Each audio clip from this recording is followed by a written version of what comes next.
Everyone, I'm Tyler Boronski here. I'm with Brandon League, former Major League pitcher, and now currently with the New Britain Bees. Now, Brandon, you began your career in the Blue Jays organization. That's the first team that gave you your real first chance in the big leagues.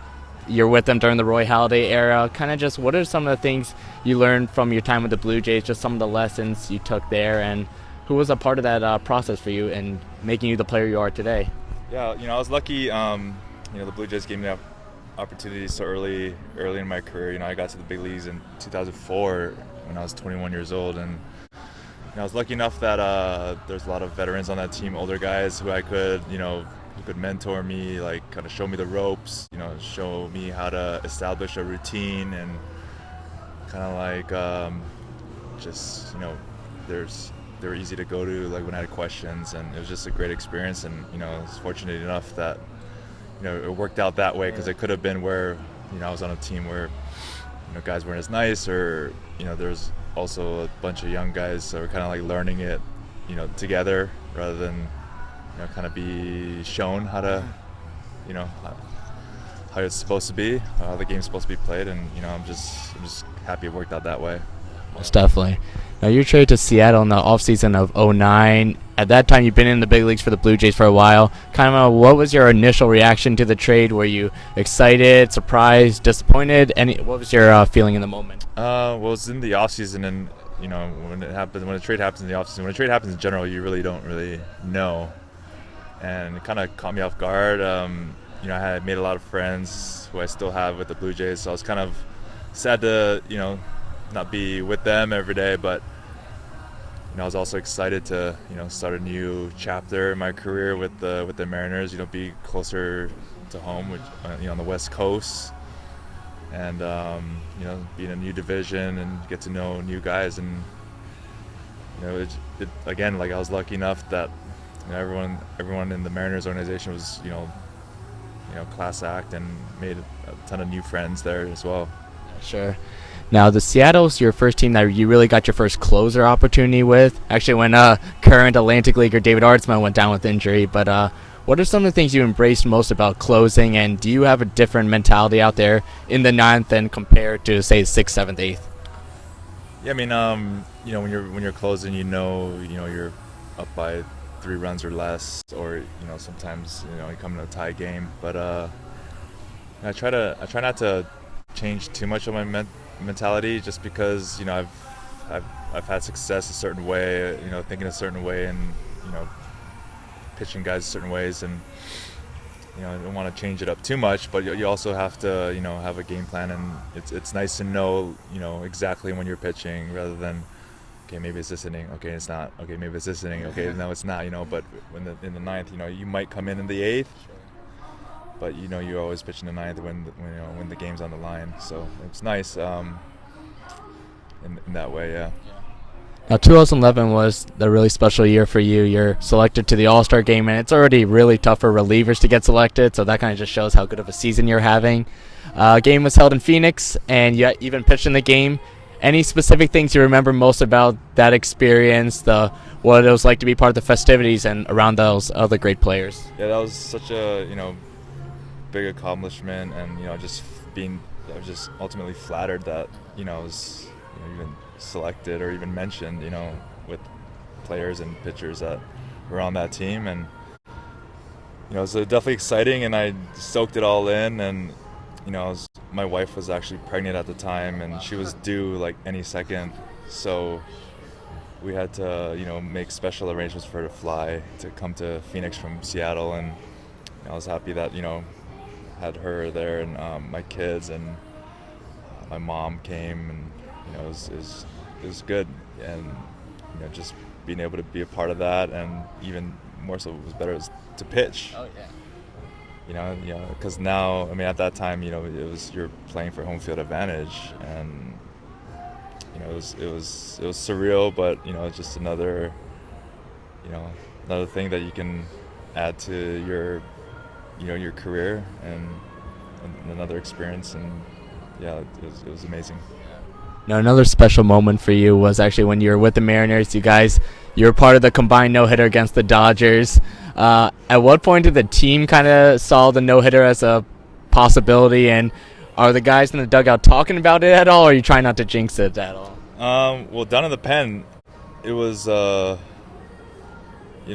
it was a known thing, but because Millwood, I can't remember if he got hurt or if they just ran up his pitch count, but he got out pretty early because there was what, 5 or 6 of us that were in that no hitter, and but it's not like the priority. The priority is just to execute your pitches and get guys out and hold the lead. And if it happens, it happens. If not, then it's not the end of the world because we still get the win, right? That's all that matters. Like, absolutely. But no, it was another experience, and one that you can look back and be like, yeah, I was part of that, which is cool to say. That's awesome. Now, you were traded to the Dodgers in 2012. That season, you guys came in second place, but, man, you're joining a really good ball club, Don Mangley squad, a couple All-Stars in Kershaw and Matt Kemp at the time, and then they just made the big trade with Boston. So, kind of, what's the vibe like when you're a Dodger? You guys won the division in 13 to 14. Do you guys kind of just know you guys are really good and expect to win each and every day? Yeah, it was definitely a fun team to be a part of. It was an older group of guys. Not used to being on a team like that, but it was nice because everyone took care of their own stuff. Everyone's been around the block. Everyone knows how to play the game, and you help 1 or 2 rookies out, but that's it. Everyone else is at least a 10-year vet, and it was good. I mean, we knew when you're good because you're scoring a lot of runs. You're not giving up a lot of runs, and it's another special team to be a part of. We went to the playoffs 2 of the 3 years that I was there, and pitching the playoffs. That was my first time pitching the playoffs with the Dodgers, and that's another level too. Like regular season, but when you get to the playoffs, it doesn't matter what you did in the regular season. It's all about that series, and unfortunately we didn't get to where we wanted to be, but it doesn't always work out that way, and we always kept putting out good teams every year that I was there. So it was nice. Nice to be in LA. Fans are great. The organization's great. Close. I live in San Diego, so it's close to home. Got to see my family a lot, and it was nice. Now, you're currently with the New Britain Bees in the Atlantic League. Not necessarily the most glamorous situation, but it's a really good opportunity for you to pitch. Kind of, what's your approach to coming into this league, and is it almost humbling in the sense that maybe you're not experiencing the major league lifestyle this year, and yeah, you are pitching indie ball right now? Yeah, after my shoulder surgery in 2015, I didn't really know how my shoulder was going to take or if I was even going to be able to pitch again. So just, knowing that I can compete and, keep pitching, that's kind of like what the whole goal was, just to see if it would take and see if my arm would get stronger, and if, things worked out, then, possibly get picked up and go back to affiliated. But I always kept an open mind. Like, I didn't have any expectations. This is again another experience. Like, you have good experiences, definitely have bad ones, but this is just one of those ones. It's like an eye opener. Like, you kind of you hear about this Atlantic League, from guys that come here and play and hopes to continue their career or even get picked up back to affiliated ball. And you never really know what it's like until you actually come and play here, and it's interesting. It's been interesting. I'm lucky enough for, a great bunch of guys. They're obviously a lot younger than I am, but they have a positive outlook, and they're definitely making it easy to be here, and a lot of fun. Yeah. Last few questions for you, kind of just like rapid type questions. Do you have any favorite major league ballparks you played in? Any that stand out? My all-time favorite was probably Old Yankee Stadium. Okay. Yeah. Awesome. The old ones, just the history and just the feeling, and that's where I made my debut. So it always has a special place in my heart. But yeah, I like the older ones. Like, I like Fenway, Wrigley. Obviously like Dodger Stadium.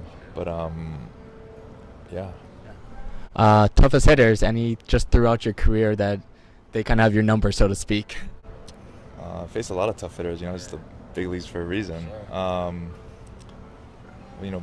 being with the Jays, probably my longest tenure was probably with the Jays, and the AL East was, a beast. But probably my toughest hitter would probably have to be Robinson Cano.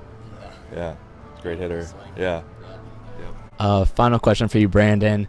I know, luckily for you, the 3 teams you played for, you kind of played with them for a little while, Toronto and Seattle and LA. I know Toronto and Seattle, their stadiums are like more near the city, but LA's kind of isolated. So what was like living situations like for you? Are you staying like near the ballpark at all, or kind of just like farther away from the field? Yeah, so in Toronto, I lived right downtown, right, walking distance. You can walk to the city. You have a car up there, but you're never using it just because it's a nice, clean city, safe. Seattle, I lived further away from the field, about 15, 20 minutes from the field, a place called West Seattle. It's like a beach community, really nice. And then in LA, I kind of bounced around because there's so many different options. I lived in Manhattan Beach. One summer, I tried Pasadena, which is closer to the field, and I also tried like West Hollywood area. And they're all different, but it was cool to just see what it's like to live in different places. Yeah. Brandon, thanks so much, and just good luck with the Bees. All right.